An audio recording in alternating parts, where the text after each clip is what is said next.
aviação industrial chama de tecnologia de baixa percepção. O resto do mundo chama de stealth, aviões invisíveis ao radar. Quando sobe neste avião, você se sente como se estivesse entrando em uma nave espacial. Desenvolvido em segredo, a história completa do jato F-117 Stealth e do avião de bombardeiro B-2 Stealth até hoje não podia ser contada. Podemos chegar em qualquer parte do mundo em 24 horas. Vamos revelar como um conceito fracassado de 1940 desenvolveu-se e transformou-se em uma das aeronaves mais modernas da história. Veja cenas recentes que te levam para dentro do mundo secreto do Stealth. E conheça desde embarcações Stealth até veículos aéreos de combate sem piloto com mísseis Stealth mortais. Não ia querer um desses atrás de você. É um péssimo inimigo. Não pode ser detido. As informações foram liberadas. Você vai conhecer tudo de perto. Os segredos do Stealth.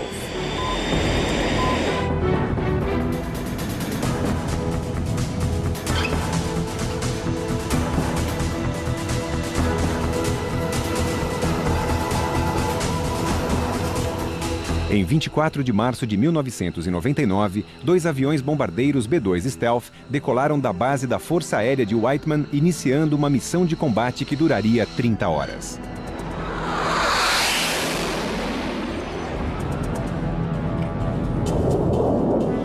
Cruzando o Atlântico, eles voam sem escalas para o outro lado do globo e lançam 32 munições com alvos pré-determinados contra as forças sérvias que tinham invadido Kosovo. Foi inacreditável se preparar para uma missão de combate que ia se iniciar no meio da América, no Missouri, e 15 horas mais tarde, minha aeronave estava preparada para lançar uma grande quantidade de bombas. Quase 23 metros. A caminho do país, eu estava esperando ver caças se aproximando. Eu esperava ser bombardeado por eles. Eu esperava ver muita coisa. Eu não vi nenhum caça se aproximando naquela noite. Ninguém veio atrás de nós. Eles só souberam que estávamos lá quando lançamos nossas bombas. Podemos chegar a qualquer parte do mundo em 24 horas. E depois do modo como o avião sobrevoou Kosovo, todos ficaram sabendo disso também. E acho que isso ficou na cabeça de todo o mundo. Se os Estados Unidos quiserem te tocar, eles podem fazer isso. O mundo tinha visto uma demonstração similar ao poder de um stealth quase uma década antes, quando os falcões noturnos F-117, ou jatos negros, massacraram Bagdá em janeiro de 1991. Os jatos stealth destruíram toda a infraestrutura da cidade, que até então era uma das mais bem defendidas de todo o planeta. E depois desapareceram no meio da noite sem deixar nenhum rastro. Vimos o sistema de telefonia acabar. Vimos a energia elétrica acabar. Sabíamos que os aviões já tinham sobrevoado a área. E adivinha só, esse pessoal ainda estava atirando. Isso significa que eles estavam atirando no escuro. Eles não viram quando os aviões chegaram e não os viram mais tarde. Os Stealth tinham atacado duramente a cidade de Bagdá. O Nighthawk F-117 e o bombardeiro B-2 representam um salto revolucionário na tecnologia e uma grande transformação na maneira de conduzir uma guerra.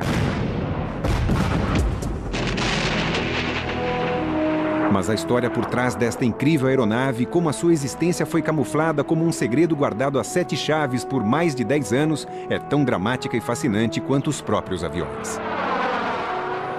Meu chefe me chamou um dia. Ele disse, quer pilotar aeronaves? E eu disse, sim, senhor. E ele disse, vai ficar muito tempo longe de casa e não vai poder dizer nada para sua família. E eu só vou te contar quando chegar aqui. Essas são as condições. Quer o trabalho ou não? Stealth, ou tecnologia de baixa percepção, foi criado no conhecido Programa Negro. Um programa tão secreto que sua existência não era reconhecida e até negada pelo governo. Poucas pessoas na Força Aérea ficaram sabendo do programa. Nós não queríamos que nossos adversários, ou possíveis adversários na época, soubessem que tínhamos essa capacidade de esconder uma aeronave do sistema de radar. Eu estava pilotando uma missão teste, um F-15, e eu vi uma aeronave muito rara que passou voando. E o controlador disse, gostou? E eu disse, sim, o que era aquilo? E ele disse, temos uma papelada para preencher quando pousar. Eles fizeram um trabalho muito bom mantendo o Programa Negro em segredo por quase 10 anos.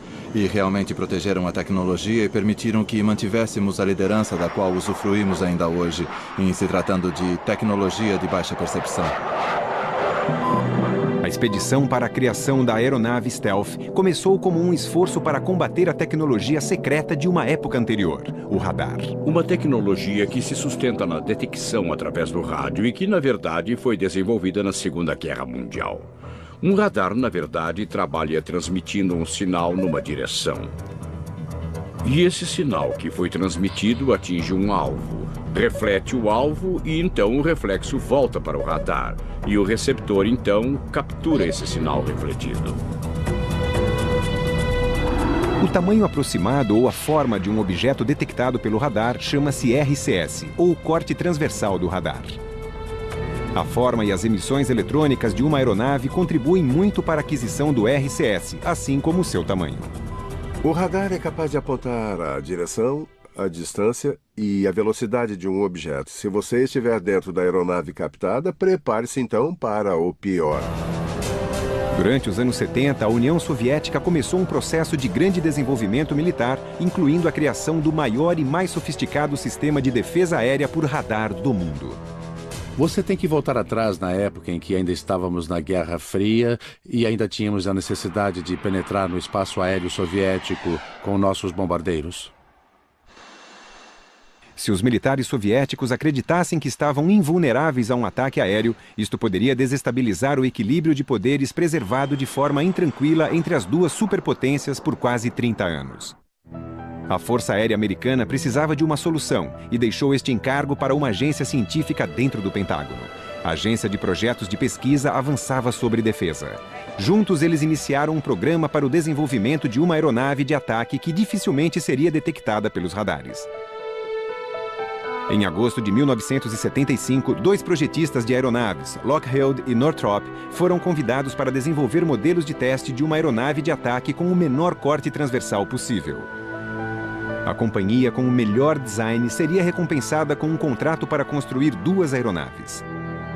Ben Rich, diretor da divisão de desenvolvimento de projetos avançados da Lockheed, a lendária Skunk Works, seguiu os conselhos de Dennis Overholser, um jovem engenheiro eletrônico. Eu fui apresentado para esse homem e ele me perguntou como eu faria uma coisa ficar invisível. E foi aí que eu disse para ele que faria superfícies achatadas e inclinadas com bordas dobradas.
Da aeronave seria coberta por um material absorvente de ondas de radar, ou seja, o RAM. Os engenheiros da Skunk Works batizaram a aeronave de Diamante Perdido porque ela não se parecia nada com alguma coisa que pudesse voar. 2 modelos foram construídos e um era um modelo de corte transversal por radar que iria para a câmara de testes. Não tínhamos como prever o que aconteceria, era tão imperceptível que o Diamante Perdido não foi nem visto na câmara. Deixei de ser considerado um bobo e fui promovido a gênio. Northrop, concorrente de Lockheed na luta pelo contrato do Stealth, era comandado pelo engenheiro de design Irv Walland e pelo técnico em eletromagnética Dr. John Cashan. Eles também criaram um design multifacetado, mas o modelo deles tinha a superfície das asas mais curvadas e usava o RAM de forma mais conservadora. A competição estava muito acirrada. O projeto de Northrop, na verdade, tinha melhor capacidade de voo e melhor aerodinâmica. E Lockheed tinha a melhor marca. E era para isso que o jogo servia. Lockheed ganhou o contrato e, sob o pseudônimo Have Blue, começou a desenvolver o modelo demonstrativo de seu design. O desafio agora era criar uma aeronave que pudesse voar e que se mantivesse oculta. Os riscos não poderiam ser maiores. Em 1974, um estudo secreto do Pentágono previu que se uma guerra contra a União Soviética estourasse, toda a Força Aérea norte-americana seria destruída em apenas 17 dias.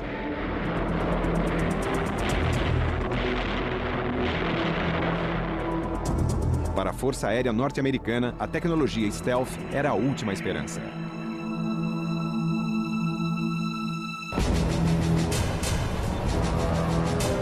Em meados de 1970, o Departamento de Defesa temia que a União Soviética tivesse superado os Estados Unidos em matéria de poderio militar.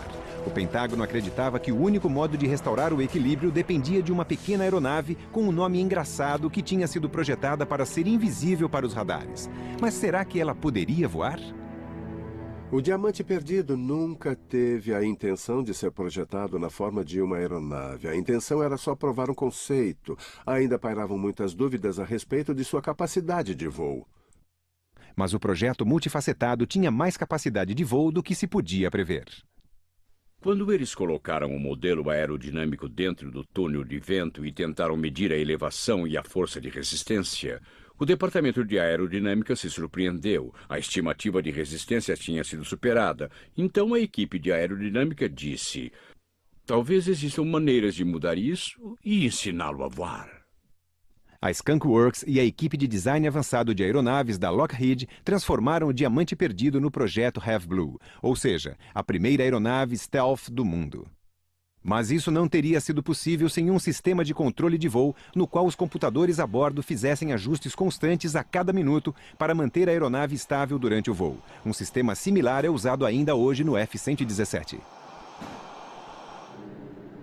A Skunk Works teve que resolver muitos outros problemas complexos para fazer uma aeronave que pudesse voar tão oculta quanto o modelo original de Overholser.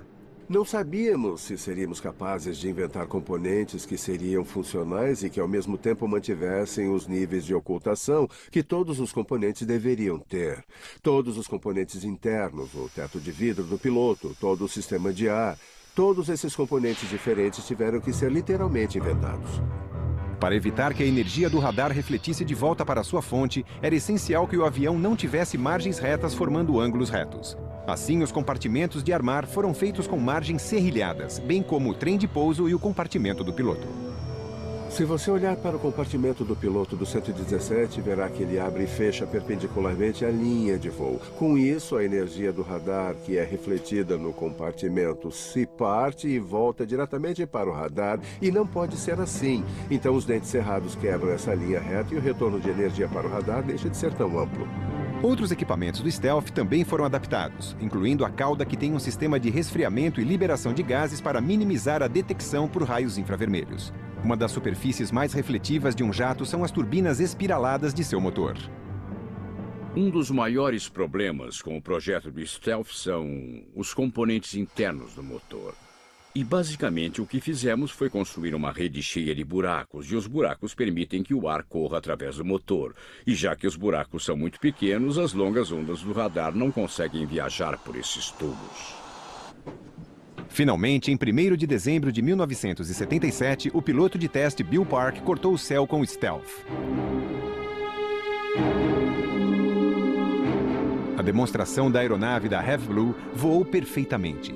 Mas o mais importante de tudo é que ela era quase invisível para o radar. Foi um feito surpreendente realizado pela Skunk Works. Em novembro, a Força Aérea deu ordens para desenvolver uma versão militar em escala completa da aeronave, que foi chamada de F-117. Seria o primeiro avião desde o início dos anos 50 sem sistema de radar a bordo, pois mesmo um sistema inativo poderia ser detectado pelo radar dos inimigos. Então o F-117 seria construído com um sistema de armas teleguiadas a laser projetado para lançar bombas inteligentes dentro de um espaço previamente determinado, com pouca margem de erro para atingir o alvo.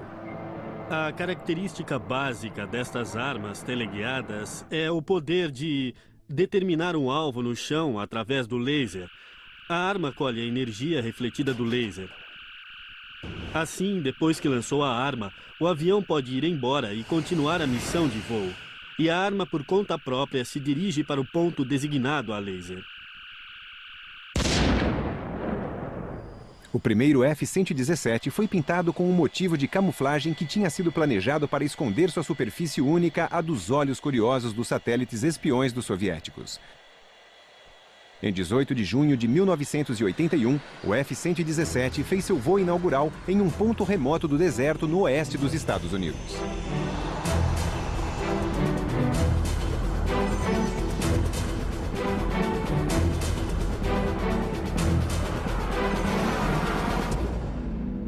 Na mesma época, a Força Aérea começou a construção de uma base secreta para os Stealth no deserto de Nevada. Os pilotos foram recrutados para o programa, mas nenhum deles sabia o que iria pilotar. Na época em que fui recrutado, eu sabia que alguma coisa estava acontecendo. Quando somos enviados para um lugar tão remoto, isolado e secreto como Tonopah era naquela época, é porque alguma coisa importante está acontecendo, então só podia ser um avião novo ou uma espaçonave. A lembrança de quando vi a aeronave pela primeira vez ficou gravada em minha memória. Entramos em um hangar e ouvimos a porta ser fechada e trancada atrás de nós. E então alguém acendeu a luz. Duas imagens que nunca vou esquecer apareceram na minha frente. Um grande jato que tinha um formato esquisito, mas obviamente era um jato. E a bandeira norte-americana, vermelha, branca e azul, pendurada sobre ele.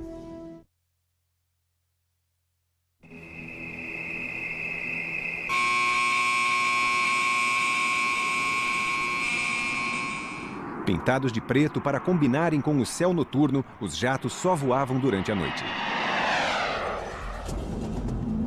Durante o dia, os pilotos dormiam em quartos escuros. Nos finais de semana, eles podiam deixar este mundo escuro para visitar a família que não podia saber de nada. Todas as famílias viviam em Las Vegas, então toda segunda-feira voávamos para a base e só retornávamos na sexta-feira. As famílias não tinham nem ideia de onde estávamos, desaparecíamos e voltávamos só na sexta. Em meados de 1980, a existência de um tipo de aeronave invisível deixou de ser um segredo. Em 10 de novembro de 1988, o Departamento de Defesa finalmente revelou o F-117 para o mundo, distribuindo esta foto que obscurecia as linhas do jato e distorcia sua verdadeira forma e tamanho. Quando a aeronave pôde voar livremente, isso permitiu que fizéssemos muitas coisas que não podiam ser feitas em segredo. Quando o resto do nosso pessoal soube da nossa existência e pudemos conversar com eles sobre algumas das nossas habilidades, nos integramos ao resto das Forças Aéreas de Combate. Mas a pergunta óbvia que rondava a mente de todos era: será que realmente funciona? Apesar da aeronave ter conseguido um desempenho espetacular em testes, ainda não tinha sido provada em combate. Mas isso em breve iria mudar, depois dos eventos de 2 de agosto de 1990. 130 mil soldados iraquianos atacaram a capital do Kuwait, instalando um governo provisório no país economicamente tão forte. Os Estados Unidos condenaram o ataque e pediram para as tropas iraquianas baterem em retirada, deixando o Kuwait imediatamente. O poderoso homem do Iraque, Saddam Hussein, estava comandando o Kuwait. O Iraque agora ameaçava a Arábia Saudita e controlava mais da metade das reservas de petróleo do mundo. Os sauditas acreditavam que o próximo passo de Hussein seria invadir seu reino e pedir para os Estados Unidos liderarem a coalizão. Os jatos negros do 37º Comando Tático foram rapidamente deslocados para o Oriente Médio.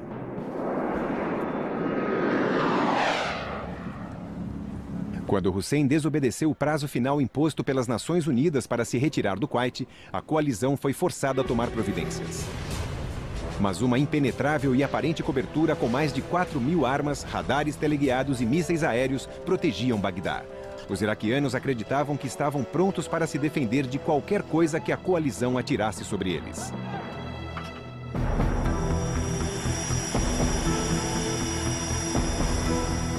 Em 17 de janeiro de 1991, 2 jatos negros deixaram a base aérea de King Khalid, na Arábia Saudita, e se encaminharam para o centro de Bagdá. A Operação Tempestade no Deserto estava prestes a começar. Todos sabiam quando partimos naquela noite que existia uma grande probabilidade de que alguém naquele quarto talvez não retornasse à base conosco. Sem carregar armas de defesa, os F-117 só contavam com sua invisibilidade e com os planos da missão. Stealth, na verdade, não significa invisibilidade. Tínhamos que levar isso em conta. E nossas táticas e nossos planos de ação eram aqueles que já tínhamos. Se conseguíssemos escapar do corte transversal do radar e empregar determinadas táticas, podíamos criar uma situação onde você passa despercebido. As pessoas não ficam sabendo que você está ali, elas não podem te ver. O delicado corte transversal do F-117 reduz dramaticamente o efetivo alcance de uma instalação de radar, criando lacunas na rede de defesa aérea, podendo assim passar despercebido.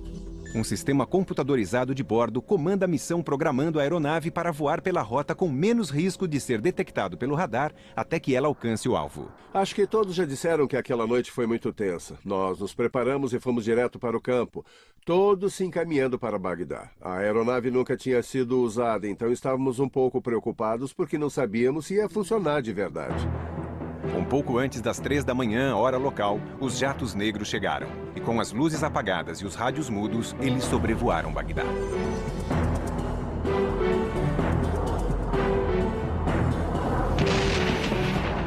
Nada mudou, David. Todas as luzes da cidade de Bagdá agora estão apagadas. Pelo menos até onde conseguimos ver. Meu colega Bernard Shaw está comigo enquanto observamos essa cidade que agora está às escuras e está completamente negra.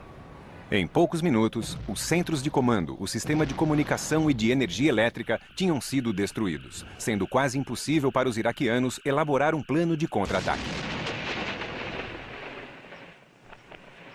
Não queríamos machucar os civis, não queríamos destruir as indústrias e a economia que não fazem parte da máquina de guerra. Não era isso que tentávamos fazer. O que estávamos tentando fazer era agir rapidamente e atacar profundamente com o máximo de força que conseguíssemos, para ter a certeza de que eliminaríamos um adversário de guerra sem causar muitos prejuízos secundários. Apenas 40 dias depois da Operação Ataque no Deserto, a guerra acabou. Graças à eficiência dessas aeronaves que os sauditas apelidaram de Chama, fantasma em árabe.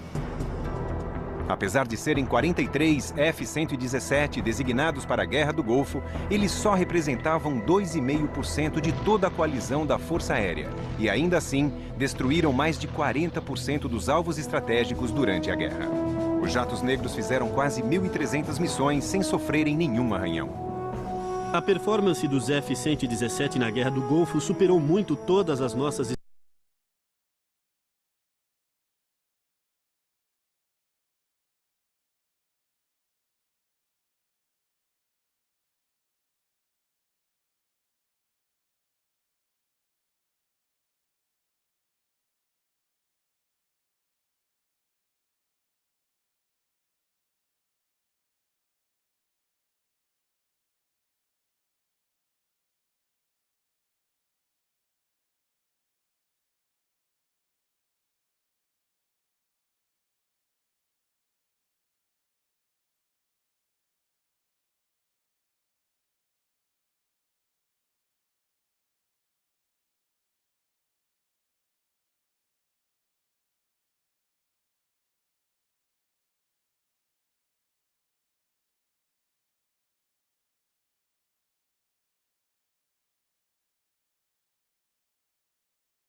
eficiência aerodinâmica. E realmente nada pode ser melhor do que este design. Northrop já tinha tradição no desenvolvimento deste conceito de asas. Muitos anos antes, o fundador da companhia, Jack Northrop, já tinha trabalhado em projetos para uma aeronave como esta. Durante a Segunda Guerra Mundial, ele construiu o XV-35, um bombardeiro impressionante com 4 motores. Depois da guerra, Northrop trocou o suporte e colocou 8 turbojatos. E passou a chamar a aeronave de YV-49. Mas testes de voo revelaram problemas de estabilidade que não poderiam ser corrigidos antes do advento da tecnologia de pilotagem de aeronaves por computador.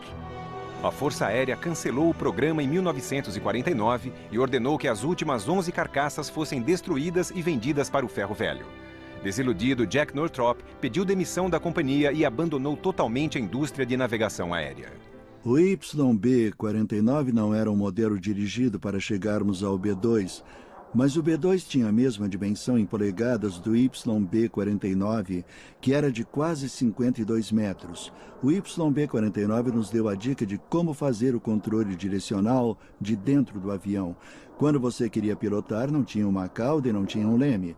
Então, o YB-49 usava superfícies bipartidas na extremidade das asas do avião e o B-2 adotou essa técnica e a utiliza até hoje. Como o design do bombardeiro stealth estava quase finalizado, oficiais da companhia pediram para a Força Aérea um certificado de segurança para entregarem para seu velho chefe e o levaram para uma reunião no quartel-general. Jack Northrop já era idoso naquela época, ele estava com 80 anos. Fizemos um resumo dos detalhes do programa para ele e ele começou a fazer um monte de perguntas e fomos respondendo. E ele foi assimilando tudo e disse, parece que está tudo bem. E ele estava tão satisfeito quanto estupefato com tudo aquilo. No caminho de volta, ele disse, agora eu sei porque Deus me manteve vivo por tanto tempo.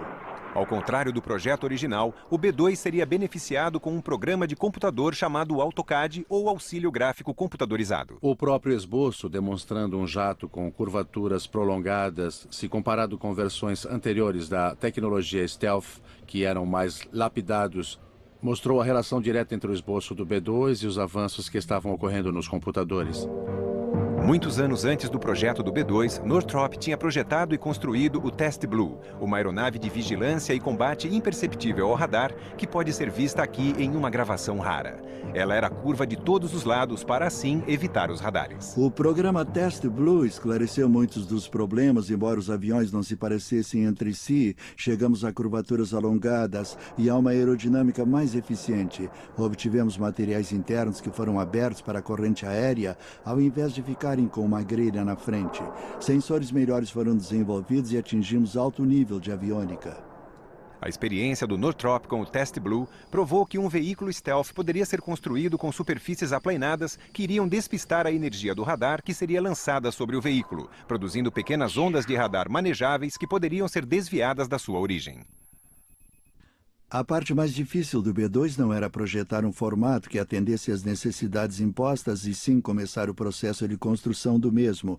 Pesquisamos cerca de 900 tipos diferentes de materiais antes de escolhermos os que seriam usados no B-2. O material estrutural básico do B-2 é um composto de fibra de carbono que é mais forte do que o aço e mais leve do que o alumínio. É muito durável e ainda pode ser disposto em camadas e moldado para criar contornos precisamente controlados. Este material forma a camada externa do avião. O B-2 foi projetado de fora para dentro, e a maioria das aeronaves é projetada de dentro para fora. Primeiro projetam a estrutura básica e depois projetam a carcaça. E com isso não dominamos a parte externa da aeronave e não podemos fazer um controle apropriado dos sinais dos radares.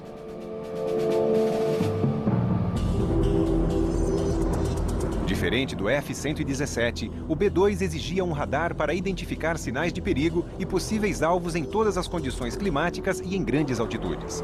Mas impedir que emissões de radares revelassem a posição do B-2 para um inimigo era um desafio enorme.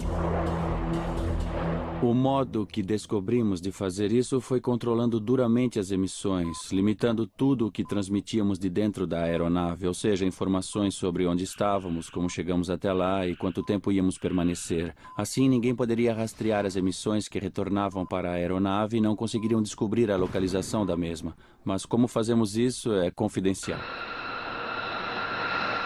Muitas pessoas referem-se ao B-2 como a milésima invenção aérea em construção. E pensar nisso é como se inventássemos alguma coisa todos os dias, ou pelo menos toda semana. Sempre tem uma nova tecnologia que tem que ser desenvolvida, ou um novo material. Coisas que não existiam antes, e tudo tinha que estar em harmonia para fazer esta aeronave voar. O B-2 é mesmo o mais avançado bombardeiro tecnológico que existe. Tem capacidade de voar 9.600 quilômetros sem abastecer e possui uma enorme capacidade de armazenamento de munição que pode ser direcionada para o alvo através de satélites de posicionamento global. É uma plataforma impressionante de lançamento de armas. O B-2 foi originalmente projetado para garantir um retrocesso nuclear. Ele tem uma tremenda capacidade de fogo. Ele pode chegar e destruir toda a infraestrutura de um país. Por isso que sua habilidade de combate não só é reduzida, como também, na maioria dos casos, destruída. Como em um avião supercomputadorizado, um sistema eletrônico estabiliza constantemente a aeronave. O B-2 carrega 168 computadores de bordo que garantem que tudo funcione bem no avião. Mesmo que a gente esteja voando sem fazer grandes manobras, o controle de voo equilibra os comandos para manter o voo, porque sem os computadores o avião não voaria, pois é aerodinamicamente instável. Como o F-117, o B-2 tinha sido desenvolvido em segredo. Em 22 de novembro de 1988, 2 semanas depois do avião de guerra Stealth ser revelado, Northrop mostrou o B-2 em sua fábrica, localizada em Palmdale, na Califórnia. Eu fui treinado para ser um engenheiro da aeronáutica e a visão daquela aeronave tão moderna me deixou estupefato na primeira vez que a vi. Eu pensei, como é que eles vão superar os obstáculos, as leis da aerodinâmica que eles têm que superar para colocar essa aeronave no ar? Eu não acreditava que conseguiriam até o dia que voou. E isto aconteceu 8 meses depois, em 17 de julho de 1989.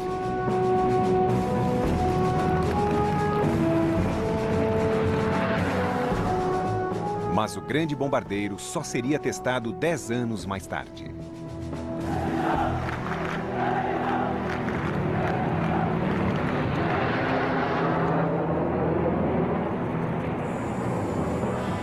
Depois de anos de desenvolvimento, o B-2 estava pronto para o combate.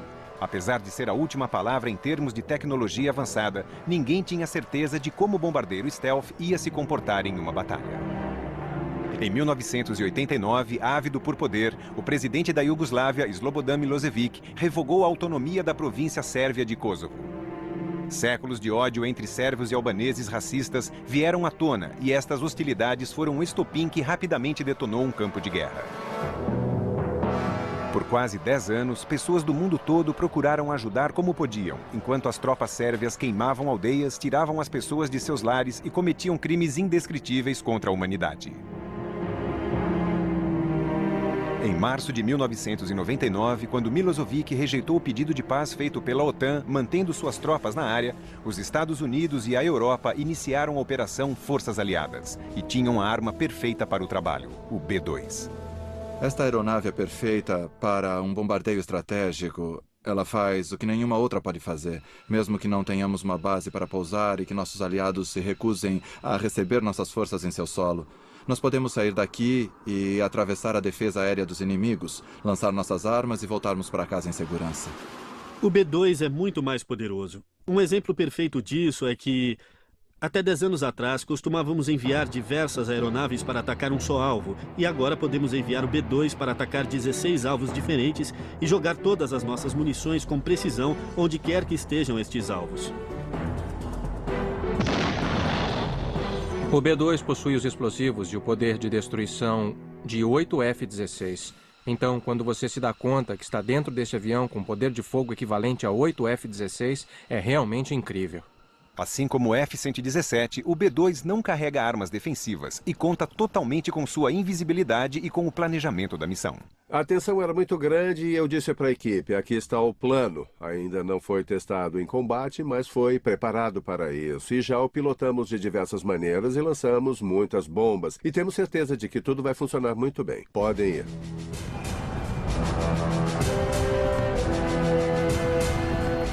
Os bombardeiros negros saíram da base da Força Aérea de Whiteman, no Missouri, na manhã de 24 de março de 1999. A viagem deles através do globo estava prevista para acabar em Belgrado, no final da noite.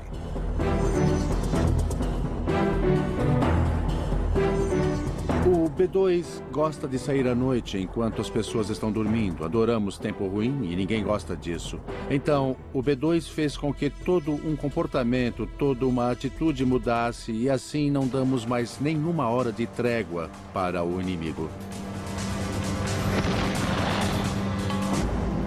O GPS, ou Sistema de Posicionamento Global por Satélite, dá ao B-2 a habilidade de lançar suas bombas a despeito das nuvens, da neblina ou da escuridão. Nós atingimos tudo o que nos pediram para atingir. Nossa precisão foi impressionante. E até onde sabemos, toda vez que aparecíamos, ninguém sabia que estávamos lá. Então, eles estavam tentando compreender como estas coisas estavam explodindo. Eles não entendiam o porquê. Durante as missões de 30 horas, os 2 membros da equipe se revezam para dormir em uma cadeira de $8 montada no chão do cockpit do jato de $2 bilhões. Por causa de seu alcance surpreendente, o B-2 só precisava reabastecer 2 vezes em cada direção. Não há dúvida de que o poder incansável e surpreendente do B-2 durante os 79 dias de campanha aérea ajudou a forçar a rendição de Slobodan Milošević e a retirada das tropas sérvias de Kosovo. Foi a mais dramática e mais bem-sucedida estreia de um novo sistema já ocorrido. Com 33% de alvos destruídos, 97% das armas atingiram o alvo com precisão. Esses números são difíceis de serem superados, mas o B-2 estava pronto para superá-los na sua primeira missão. Se alguém disser que nós vencemos em Kosovo, muito obrigado pelo elogio, mas foi um esforço conjunto. Acho que nenhum sistema pode levar o crédito sob a vitória completa. Nós fomos encarregados e fizemos o nosso trabalho. Toda vez que ordenavam que decolássemos, a aeronave decolava na hora certa. Quando era para se encaminhar para o alvo, nós atacávamos o alvo. A segurança do sistema de armas era muito alta. Outros grandes colaboradores que ajudaram no sucesso das operações das Forças Aliadas foram os jatos negros do 49º Regimento dos Aviões de Guerra. Na minha opinião pessoal, o F-117 atuou na Sérvia tão bem quanto durante o ataque na Guerra do Golfo. Tanto o avião de guerra stealth quanto o bombardeiro stealth têm suas próprias funções. Não podemos chegar nem perto do B-2 em termos de alcance e capacidade de carga. Por outro lado, temos melhor formação de combate. Podemos pilotar os aviões com mais frequência e gerar mais distribuição de armas dessa maneira. Embora as bombas teleguiadas do B-2 atinjam o alvo com precisão de poucos metros, a precisão de lançamento das armas guiadas a laser do F-117 pode ser calculada em centímetros. O F-117 é o único avião de guerra que possui a precisão de atingir uma janela ou até mesmo uma chaminé. Se tal tecnologia como a do F-117 e do B-2 era inimaginável alguns anos atrás, que tipo de aeronaves exóticas imperceptíveis podemos esperar para ver nos céus no futuro?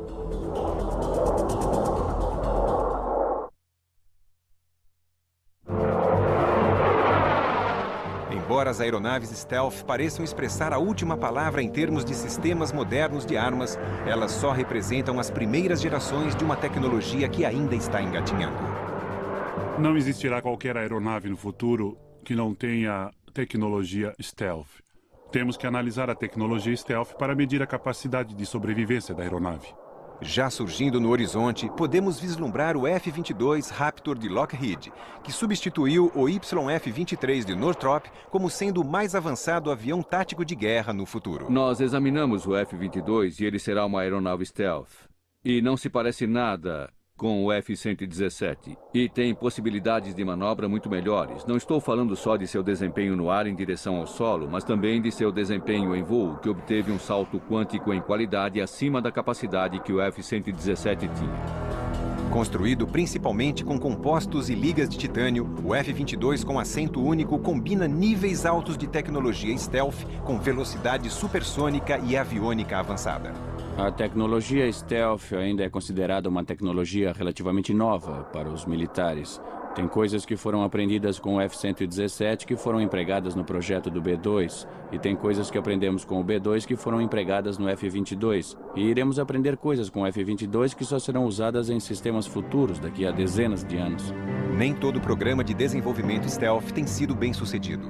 Depois de rejeitar a oferta de Skunk Works para adaptar o F-117 para decolagens e pousos, a Marinha Americana lançou um programa para criar seu próprio avião de ataque stealth, o A-12. O projeto foi emperrado por uma série de problemas e finalmente cancelado em favor do JSF, ou Joint Strike Fighter, o avião de guerra do século XXI.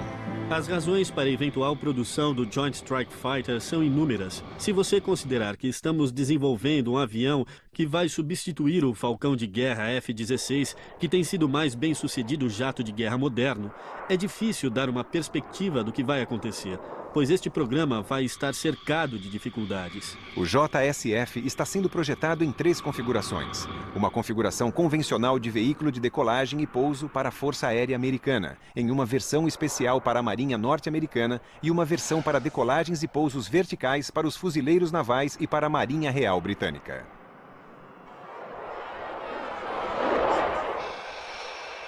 As necessidades que temos nas guerras de hoje são muito diferentes das que tínhamos 10, 20 ou 30 anos atrás, porque no ambiente de hoje em dia existe tolerância zero para as perdas e tolerância zero para prejuízos secundários.